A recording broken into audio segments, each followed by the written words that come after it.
हमारे साथ नवीन जहिंद और यहाँ पर रेवाड़ी पहुँचे और यहाँ पर बेरोजगारी की बारात का न्योता देने के लिए पहुँचे। तमाम मसलों पर इन्होंने बात की है कि आखिर क्यों बेरोजगारी की इनको लड़ाई लड़नी पड़ रही है। अब इनसे ही जानते हैं आखिर ये यहाँ पर क्यों पहुँचे और आखिर किस तरह से ये बेरोजगारों की जो लड़ाई है उसको अंजाम तक पहुँचा पाएंगे।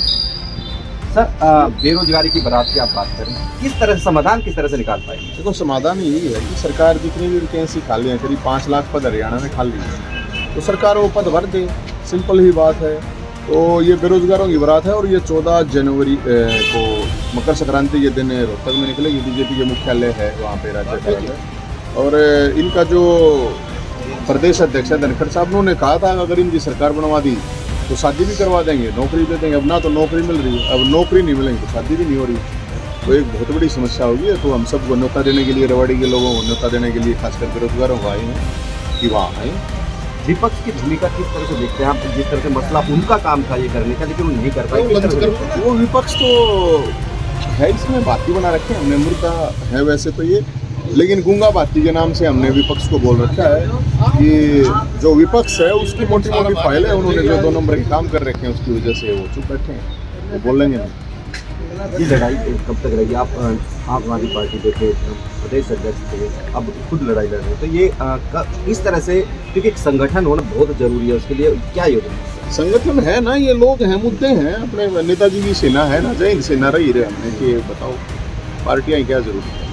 पार्टी अगर उठाना होता, इतने बड़े मुद्दे हो गए, खेल कोटा खत्म कर दिया, कोई बोल रही, बुढ़ापा पेंशन जो है फैमिली आईडी के नाम पे काट दिया, कोई बोल रहे, अब बीपीएल कार्ड काट दिए फैमिली आईडी के नाम पर, गरीबों की गर्दन काट दिए, बीपीएल कार्ड नहीं, कोई बोला।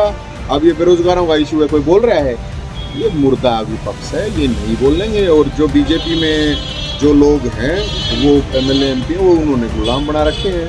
अब सुप्रीम कोर्ट ऑर्डर कर चुका है एसवाइल का, सरकार कह रही है कि हम लेके आए। अब कौन लेके आएगा? अमेरिका में सरकार बनाई, कृष्ण भगवान लेके आएंगे क्या एसवाइल या हनुमान लेके आएंगे? कौन लेके आएगा? इम्प्लीमेंट क्यों नहीं करवाते सुप्रीम कोर्ट का? बताओ क्यों लोगों को बेवकूफ बनाते? 2024 के विधानसभा चुनाव होने से पहले लोकसभा, क्या नवीन जहिंद किसी पार्टी को ज्वाइन करेंगे, अलग से कोई पार्टी बना के चुनाव में? ना नाम अपना इतना आगे होता है भाई साहब, ये तो भोलेनाथ तय करेगा क्या करना हमने, क्या नहीं करना, हम कुछ तय नहीं करेंगे। क्योंकि कुछ लोगों का कहना है कि राजनीतिक मकसद है और उसके चलते अगर ऐसा कोई लोग कह रहे हैं तो देखो, मुंह तो किसी का पकड़ा नहीं जा सकता, लेकिन उनको ये पता होना चाहिए मैं ये राजनीति और ये पद प्रतिष्ठा छोड़ गया, ठीक है, ये इनको पता होना चाहिए जो भी लोग कहते हैं। बेरोजगारी का मसला आप उठा रहे हैं, स्थानीय जो इकाई थी 75% रोजगार देने का बात है, कहीं बदलती हुई दिख नहीं रही है, किसको जिम्मेदार? हाँ, कौन है ये? झूठे लोग हैं यार, कुछ भी बोल देते हैं। 75 आदमी तो नाम बता देंगे, ये 75 कंपनियां बता देंगे कि भाई इतनी 75 कंपनियों में यहाँ हजारों लाखों कंपनियां हैं यार यहाँ में, 75 कंपनियों के नाम दे देंगे, इनमें 75% दे दिया। अरे झूठ पे झूठ, झूठ पे झूठ, झूठ के पैर हाथ खुलते नहीं होता। एसवाईएल का मुद्दा जैसा आपने बताया कि एक बड़ा मुद्दा था, दक्षिण हरियाणा को कहीं ना कहीं बड़ा लाभ इससे मिला था, क्योंकि मैं स्थानीय नेता बात करने यहाँ से केंद्रीय मंत्री भी हैं और तमाम लोग हैं, अब किसको आखिर आवाज़ क्यों उठाने? भाई साहब ये गुलाम है सारे, मैं कह तो रहा हूँ एसवाईएल का साउथ हरियाणा के लिए। मैं तो लोगों को कह रहा हूँ अगर तुम्हें पानी चाहिए तो तुम्हें उठना पड़ेगा, अपना हक मांगने के लिए खड़ा होना पड़ेगा। ये जो गुलाम खुद बने हुए हैं, लोगों को भी गुलाम बनाना चाहते हैं। मैं तो लोगों को यही कह रहा हूँ कि जितने भी लोग हैं, अगर खून गर्म है तो अपने हक के लिए तो लड़ना पड़ेगा। अब खून पीला हो चुका है तो उसका तो हम क्या करें? केंद्रीय मंत्री राहुल जी लगातार सत्ता में, कांग्रेस की बात करें, बीजेपी की बात करें, उनको किस तरह से? उनको तो सत्ता में रहना होता है, इन लोगों को सत्ता संघर्ष थोड़ी कर सकते हैं। ये लोग ये हमेशा सत्ता में ही रहते हैं, संघर्ष इनके बस की बात नहीं है। संघर्ष लोग जो हैं, लोगों को खुद खड़ा होना पड़ेगा। मेरा मकसद भी यही है कि लोगों को उनके अपने हकों के लिए लड़ाई लड़े, उनको जगाना, सरकार को जगाना, यही हमारा मकसद है। आम आदमी पार्टी को किस तरह से देखते हैं? हरियाणा के संदर्भ में बात की, पंजाब में उन्होंने सरकार बनाई, तो किस तरह से कोई फ्यूचर देख रहे हैं उसका? मैं किसी पार्टी में नहीं हूँ, राजनीति मुझे क्या है। भारत जोड़ो यात्रा है, राहुल गांधी कर निकाल रहे हैं, तमाम मसले भी उठा रहे हैं, क्या लगता है कि क्या कुछ बदलाव? देखो, ये 4 दिन की चांदनी फिर अंधेरी रात, पैदल चलना अच्छी बात है, फिटनेस के लिए तो सही है। दिन में खा पी रखा, मोटे मोटे पेट हो रहे हैं तो थोड़ा पेट हो जाएंगे। सवाल इस बात का है कि यहाँ जब समस्याएं 365 दिन हैं तो 4 दिन की यात्रा से 365 दिन की समस्याओं का समाधान नहीं होना। और जो विपक्ष के लोग हैं वो लोग अपने घरों में, गर्मी में तो हीटरों में रहते हैं, गर्मी में तो एसी में रहते हैं और सर्दी में हीटर में रहते हैं, तो 4 दिन की यात्रा से क्या फर्क पड़ना होगा? समस्या तो लोगों को 365 दिन है, तो 365 दिन कौन घूम रहा है? संदीप सिंह खेल मंत्री थे, हालांकि विभाग उन्होंने छोड़ दिया, आज तक रिजाइन नहीं किया।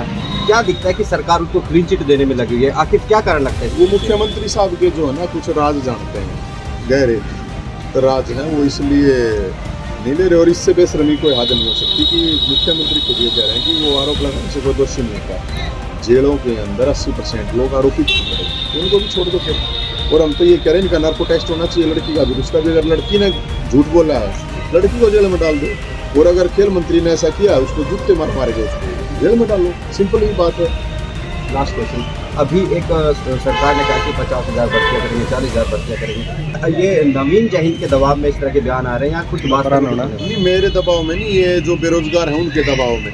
ये बेरोजगार जो है सपने में मुख्यमंत्री साहब को बेरोजगारों के सिर पे सेहरा बना दिख रहा है। उनको बारात से मुख्यमंत्री साहब भरे हुए हैं। बात 50,000 की नहीं है, जितने भी पद खाली हैं हम उसकी बात कर रहे हैं।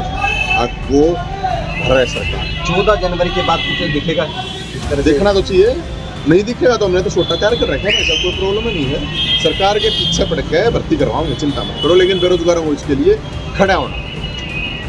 ये थे हमारे साथ नवीन जैन, जो लगातार 14 जनवरी को रोहतक में बेरोजगारी की बारात निकालने वाले हैं और कहीं ना कहीं सरकार पर दबाव बनाना चाहते हैं ताकि जो बेरोजगार है, बेरोजगारी की फौज जो हरियाणा में है, उसको कहीं ना कहीं रोजगार दिलवाया जा सके और उनको नौकरी मिल सके। क्योंकि जिस तरह से तमाम दावे जरूर किए जा रहे हैं लेकिन अभी भी भर्तियां शुरू नहीं हो पाई, ऐसे में सरकार पर भी दबाव है और मकसद भी यही है कि ताकि दबाव बनाकर भर्तियां शुरू कराई जा सके।